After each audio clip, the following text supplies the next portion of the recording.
The massive view screen on the bridge of the EDF Defender showed something humanity had waited centuries to see: an alien ship. Not just any alien ship, but one belonging to the Galactic Council, the supposed governing body of civilized space. Captain James Walker stood straight, his weathered hands clasped behind his back as he watched the crystalline vessel approach. "They're hailing us again, sir," reported Lieutenant Adams from her communication station. Her voice remained steady, but her fingers trembled slightly over the controls. Walker nodded. "Put them through."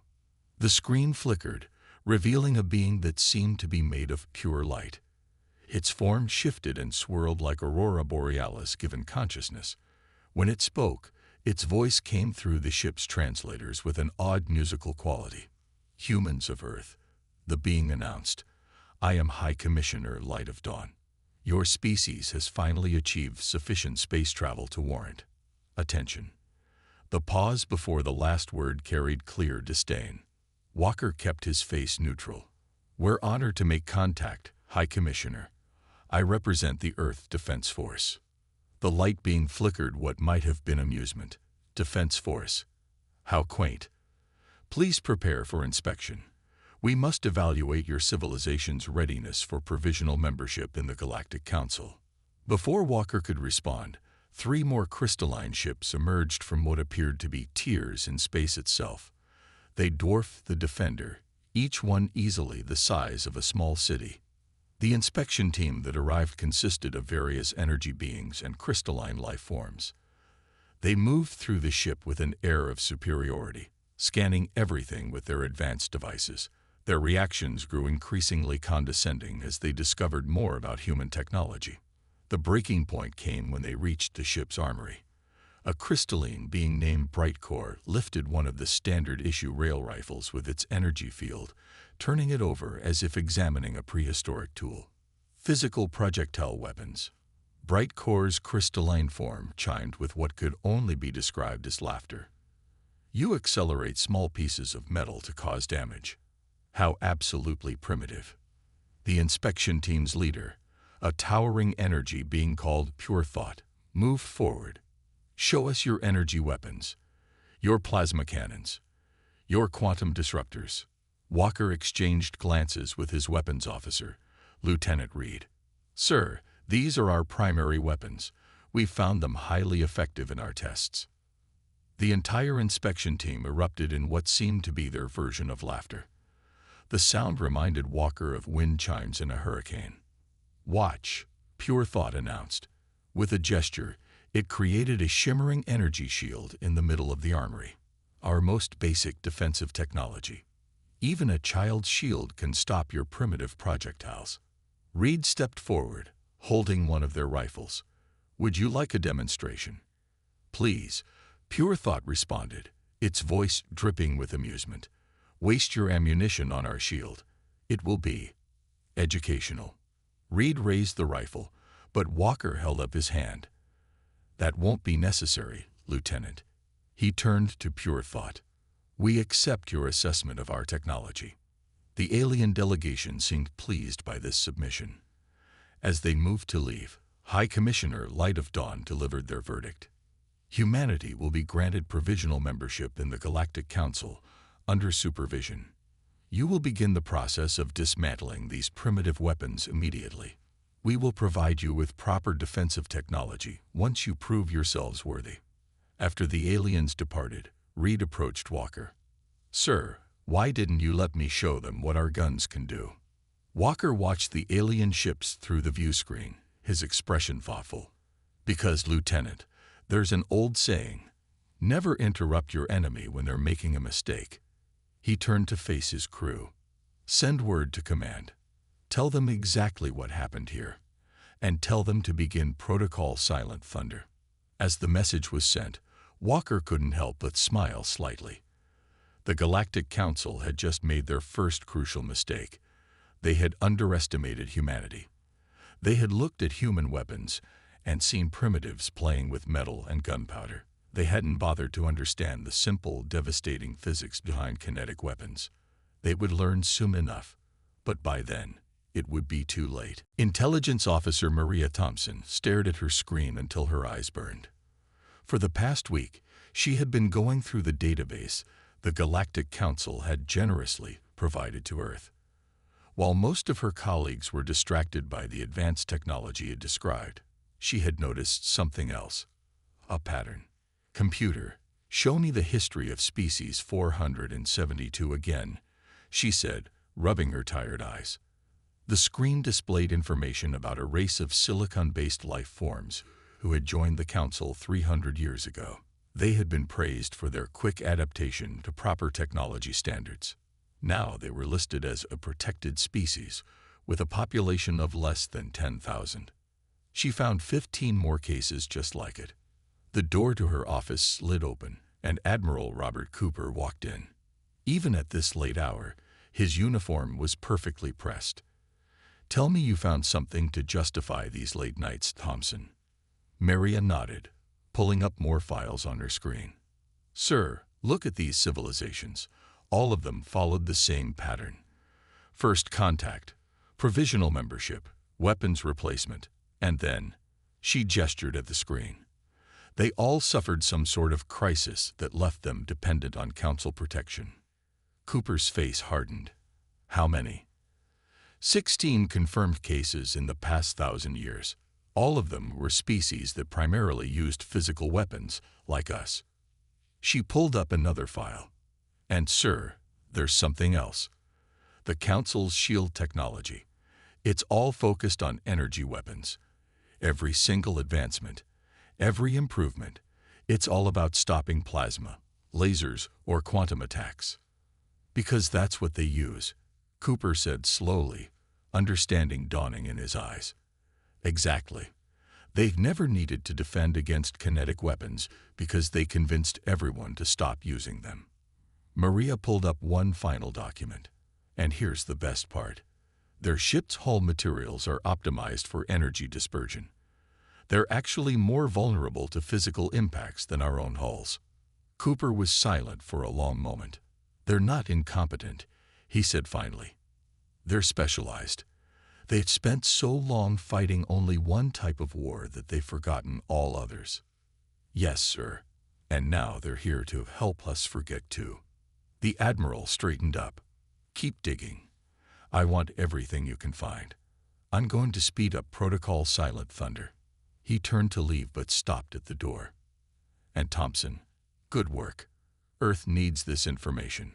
Across the city in the newly established Council Embassy, things were proceeding exactly as planned. Starseeker, the Council's chief advisor to Earth, was meeting with the human diplomatic team. "Your adaptation to Council standards is proceeding well." Starseeker's glowing form pulsed with approval. "Already, 20% of your military has been equipped with basic energy weapons." The human diplomats nodded and smiled, playing their parts perfectly. None of them mentioned the factories deep underground that were working triple shifts, producing more primitive weapons than ever before. "There is one concern," Starseeker continued. "Our scans show unusual activity in several remote areas. Military installations that seem to be expanding rather than converting to new technology." The lead diplomat, Thomas Green, had been well briefed for this moment. "Ah, yes. Those are our historical preservation sites. Many humans are sentimental about our old technology. We're creating museums to help them accept the change." Starseeker's glow dimmed slightly. "How quaint. Still, we recommend closing these facilities within the next 6 months." "Of course," Green agreed smoothly. "We'll take it under advisement." Later that night, in a secure bunker beneath the Pacific Ocean, Admiral Cooper met with Earth's military leadership. The room was filled with generals and admirals from every major nation, all united by the intelligence Maria had uncovered. "The Council's advisors are on every continent," Cooper reported. "They're watching us disarm ourselves, just like they watched 16 other species do the same thing. But they've made a critical mistake." He activated a screen showing the test results from their newest ammunition designs. "They think we're giving up our guns," he continued. "Instead, we're making them better, stronger, more efficient. And most importantly, he played a video showing a tungsten rod penetrating one of the Council's shield designs. They still don't understand what we can do with simple physics and a really fast piece of metal. The room was silent as the implications sank in. Humanity wasn't just refusing to be disarmed. They were preparing for a fight the Council wouldn't expect. And this time, when the crisis came, Earth wouldn't be the one asking for protection. They would be the ones teaching the Council a lesson about underestimating primitive weapons. Deep beneath the Rocky Mountains, in a facility that officially didn't exist, Admiral Cooper watched the latest weapons test through reinforced glass. The massive underground range stretched for 3 miles, longer than any official military facility on Earth's surface. "Target is set at maximum range," Lieutenant Reed announced. He had been transferred here after the first contact incident on the Defender. "Shield strength is matching Council specifications." Cooper nodded. "Proceed." The new railgun was smaller than their previous versions, but far more lethal. Its barrel gleamed under the harsh lights as it adjusted its aim. The projectile inside was a masterpiece of human engineering. A depleted uranium core wrapped in a carbon tungsten shell, barely larger than a tennis ball. Firing in 3, 2, 1. The shot was almost silent, the magnetic acceleration producing only a soft hum. But the impact was spectacular. The Council-grade shield flickered bright blue for a split second before the round punched through it like it wasn't there. The reinforced target behind it didn't fare any better. "Direct penetration," Reed reported, trying to hide his smile. Shield efficiency was 0.03%. Cooper allowed himself a small grin. "Send the data to production. I want these on every ship in the fleet within 2 months." Above ground, the deception continued. Council observers watched with satisfaction as humans publicly dismantled their outdated weapon systems. Starseeker personally attended ceremonies where missile silos were converted into energy weapon platforms. But they never found the new facilities. Human engineers had learned quickly that the Council's scanners had one major weakness. They couldn't penetrate more than a few hundred feet of solid rock. The real work happened deep underground or in the hearts of mountains. In the Pacific facility, Maria Thompson had made another breakthrough. She burst into Cooper's office, forgetting protocol in her excitement. "Sir, we got a message." From someone inside the Council. Cooper looked up sharply. "Verified." "Yes, sir. It's from a scientist named Blue Wave. They're part of a minority faction in the Council. Species that haven't completely abandoned physical science. They've been watching us. And," she paused, catching her breath, "they want to help." The message was simple but clear. The Council wasn't just pressuring Earth to disarm. They were preparing for something bigger. Their ships were gathering at the edge of the solar system, far more than needed for a simple cultural exchange. In orbit above Earth, Captain Walker supervised the installation of new weapons on his ship. The Council observers saw exactly what they expected. Energy weapon mounts replacing the old gun ports. What they didn't see were the reinforced railgun tubes hidden inside, or the magazines full of the new penetrator rounds. "Status report," he commanded. His weapons officer grinned. "All systems show as Council standard energy weapons, sir. Our primitive weapons are officially gone." He tapped his screen, bringing up a hidden diagnostic. "And our actual weapons are at 100%, ready to fire the moment we need them." The Council's arrogance had made this possible. They were so convinced of their superiority that they never considered humans might be able to hide weapons in plain sight. Their scans looked for energy signatures, not simple mechanical systems. In his office, Admiral Cooper received the final reports. Every ship in Earth's fleet was now equipped with the new weapons. Ground bases were fully stocked. The production facilities were running at full capacity, hidden safely underground. "Message from Blue Wave, sir," Maria reported. "The Council fleet will arrive in 3 days. They're calling it a peacekeeping force to ensure our proper development." Cooper nodded grimly. "Send word to all commands. Operation Silent Thunder is now active. Maintain deception protocols until my signal. He walked to the window, looking up at the stars.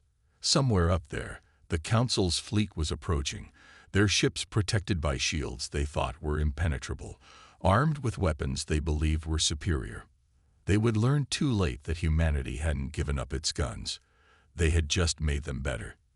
And unlike the 16 species that came before them, Earth was ready for what was coming. The Council fleet appeared at the edge of Earth's solar system exactly as Blue Wave had warned. 500 ships strong, their crystalline hulls glittering like stars, led by a massive flagship that dwarfed everything else. In Earth's orbit, Captain Walker stood on the bridge of the Defender, watching the tactical display.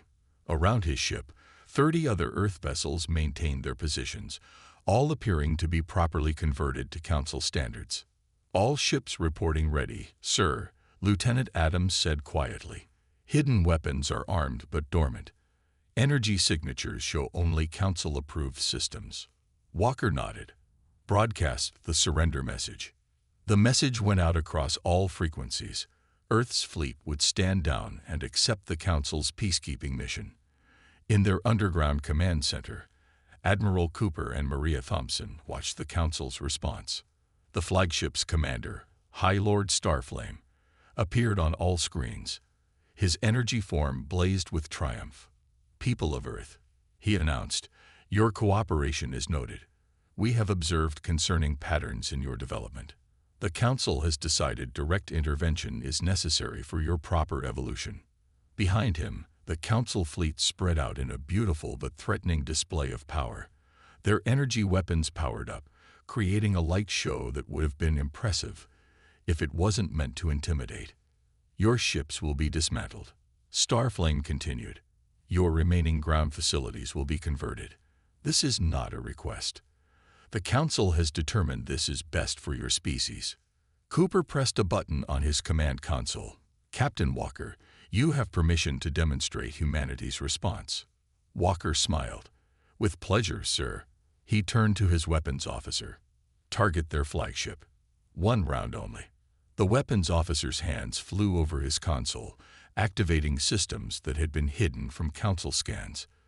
Deep in the Defender's hull, a railgun the size of a bus powered up.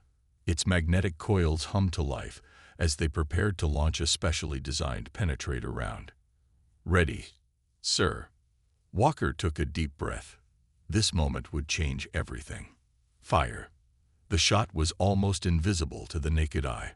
One moment, the round was in the Defender's railgun. The next, it was punching through the flagship's shields like they weren't there. The projectile, traveling at a significant fraction of light speed, struck the crystalline hull. The result was spectacular. The flagship's perfect crystalline structure shattered. Cracks spread from the point of impact like lightning bolts. Secondary explosions followed as the kinetic energy dispersed through the ship. The mighty vessel of the Council split in half, its energy core failing. Absolute silence filled all communication channels. Walker didn't wait for the Council to recover from their shock. "All Earth ships, execute Silent Thunder. Target the heaviest concentrations of enemy vessels. Fire at will." What followed was beyond even the Council's worst nightmares. Earth's ships opened fire with weapons they had supposedly surrendered. Railgun rounds and magnetically accelerated penetrators tore through the Council's supposedly impenetrable shields. Their energy weapons, calibrated for energy combat, proved useless against Earth's reinforced hulls. In his command center, Cooper watched the tactical display with grim satisfaction. "Send the message." Maria nodded and transmitted the words they had prepared. "To the Galactic Council. You laughed at our weapons. You called them primitive. You never understood that simple physics doesn't care about technological advancement. A piece of metal moving fast enough will always have the last laugh." The Council fleet tried to regroup, but they had never trained for this kind of combat. Their ships, optimized for energy weapon battles, had no defense against kinetic penetrators. Each shot from Earth's primitive weapons claimed another target. "Signal from Blue Wave's faction," Maria reported. They're standing down and requesting asylum. They say other species in the Council are watching this broadcast. The rebellion is spreading. Cooper nodded. Tell Captain Walker to accept their surrender but maintain combat readiness. He looked at the tactical display, where the once mighty Council fleet was being systematically taken apart by the weapons they had mocked. Let this be a lesson, he muttered. Never mistake simplicity for weakness. The battle for Earth had begun, and humanity's primitive guns were doing all the talking. The aftermath of the battle looked like a field of broken glass in space. Shattered Council ships drifted in Earth's orbit, their once proud crystalline hulls reduced to glittering fragments. On the bridge of the Defender, Captain Walker watched as rescue ships moved among the wreckage, picking up survivors. Status report, he called out. Lieutenant Adams looked up from her station. 17 Council ships have surrendered, sir. Blue Wave's faction is helping translate for the survivors. And she paused, checking her readings. We're getting signals from all over Council space. Other species want to talk. In the underground command center, Admiral Cooper and Maria Thompson were meeting with Blue Wave. The water-based alien's form rippled with excitement as it explained through a translator. You don't understand what you've done. Blue Wave's liquid body pulsed. For 10,000 years, the Council has forced everyone to use energy weapons. They said it was more civilized, more advanced. But today, the alien's surface rippled with what might have been joy. Today, you proved them wrong. Maria brought up a galactic map showing dozens of flashing points. These are all signals we're receiving. Are these all suppressed species? Yes, Blue Wave confirmed. Species who were forced to abandon their traditional weapons. The rock shapers used gravity weapons. The deep dwellers had sonic cannons, all forced to switch to Council standard energy weapons. Cooper leaned forward, and they all watched what happened here. The Council was so confident, they'd broadcast the battle to show other species what happens to those who resist. Blue Wave's fluid form shimmered with what seemed like laughter. They didn't expect to broadcast their own defeat. On the main screen, images showed Council worlds in chaos. Species that had been suppressed for centuries were rising up, reclaiming their old weapons and technologies. The Council's perfect order was crumbling. In orbit, the Defender received a priority transmission. The surviving Council ships had gathered for a formal surrender ceremony. Walker straightened his uniform and prepared to meet them. The meeting took place on a neutral station. The Council representatives, their energy forms dimmed with defeat, faced the human delegation. We don't understand, one Council member said. Its voice crackled with confusion. Our shields stop everything. Our sensors detect all weapons. How did you hide this? Walker nodded to Lieutenant Reed, who stepped forward with a simple metal rod and a small piece of paper. This is your problem, Reed said. You forgot basic physics. He held up the rod. This is just metal. No energy signature to detect. No power source to scan. Then he took the paper and held it up. This is the math that explains what happens when you accelerate that metal to a fraction of light speed. Simple physics. No complex energy fields needed. The Council members flickered in what might have been embarrassment. One of them moved forward. But our shields. Your shields, Reed continued, are amazing at stopping energy weapons. They can block lasers, plasma, even quantum disruption. But they weren't designed to stop physical objects moving really, really fast. You forgot Newton's laws of motion. In the following hours, more reports came in. The Council's military power was collapsing across the galaxy. Species they had suppressed for centuries were reclaiming their independence, led by Blue Wave's faction. Admiral Cooper watched the reports with satisfaction. Send word to all Earth ships. Begin Operation Teaching Moment. Earth's fleet split up, heading to different sectors of Council space. But they weren't going to conquer. They were going to teach. Each ship carried engineers and scientists ready to help other species reclaim their lost technologies. Message from the rock shapers, Maria reported. They want our help rebuilding their gravity weapon facilities. And the Deep Dwellers are asking about combining our railgun technology with their sonic weapons.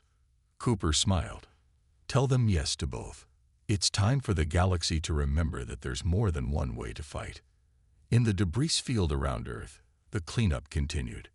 Each piece of shattered Council ship was a reminder.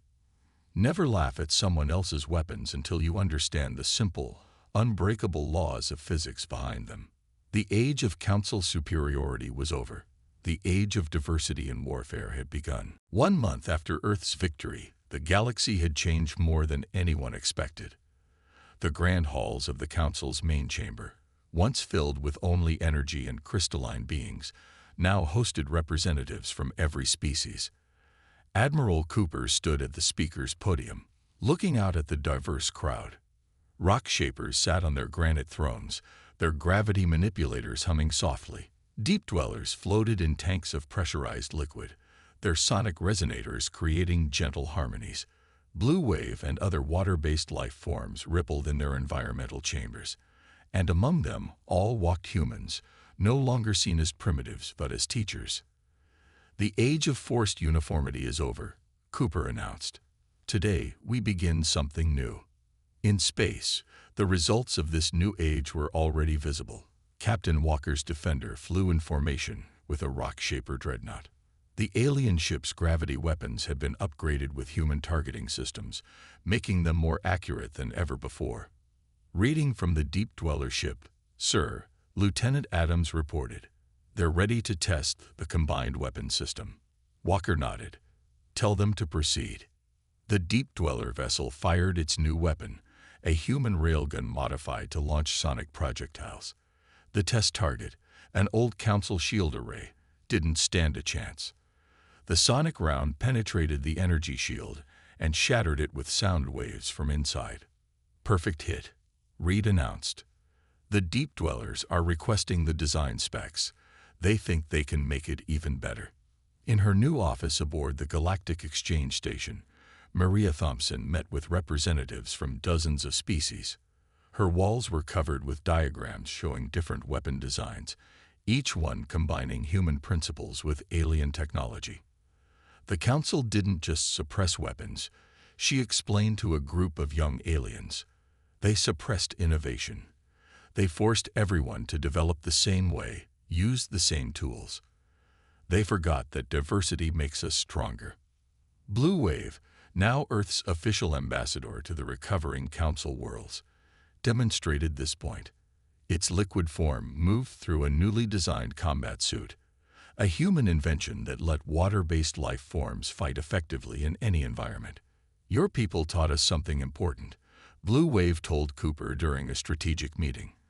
Sometimes the old ways are the best ways. Sometimes simple physics beats complex energy fields. The former Council races were learning this lesson the hard way. Their remaining fleets, still clinging to pure energy weapon doctrine, found themselves outmatched at every turn.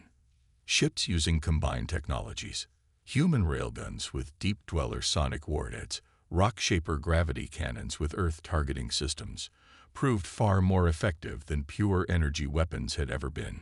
In Earth's underground facilities, now serving as teaching centers for other species, Lieutenant Reed conducted a class for alien weapons officers. The Council's biggest mistake wasn't their technology, he explained, holding up a simple bullet. It was their attitude. They thought newer always meant better. They forgot that this, he held up the bullet, can beat this. He pointed to an energy weapon display, if you understand the physics behind it.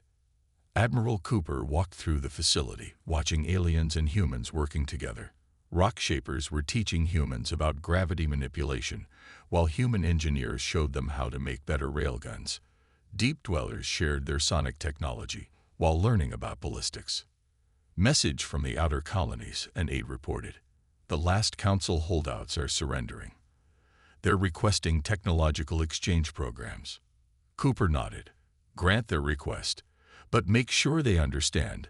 This isn't about replacing their technology. It's about combining our strengths. The galaxy was changing. Where the Council had forced everyone to be the same, Earth had shown the value of being different. Species were reclaiming their ancient technologies but improving them with new ideas. The Council's dream of uniformity was being replaced by something better, diversity. And it had all started because they laughed at human guns. 1 year after the battle that changed the galaxy, Earth hosted the first Galactic Defense Summit. The massive conference center in Geneva was a testament to how much things had changed. Representatives from 100 species gathered to share their military knowledge, not to force others to change, but to learn from each other. Captain Walker, now Admiral Walker, stood at the main display, showing footage from the historic battle. "We didn't win because our weapons were better," he explained to the gathered aliens. "We won because we were underestimated. The lesson isn't about kinetic weapons being superior. It's about respecting all forms of combat technology." In the audience, former council members watched with new understanding. Their energy forms no longer showed the arrogance of the past. Many had integrated physical weapon systems into their ships, learning that the best defense combined multiple technologies.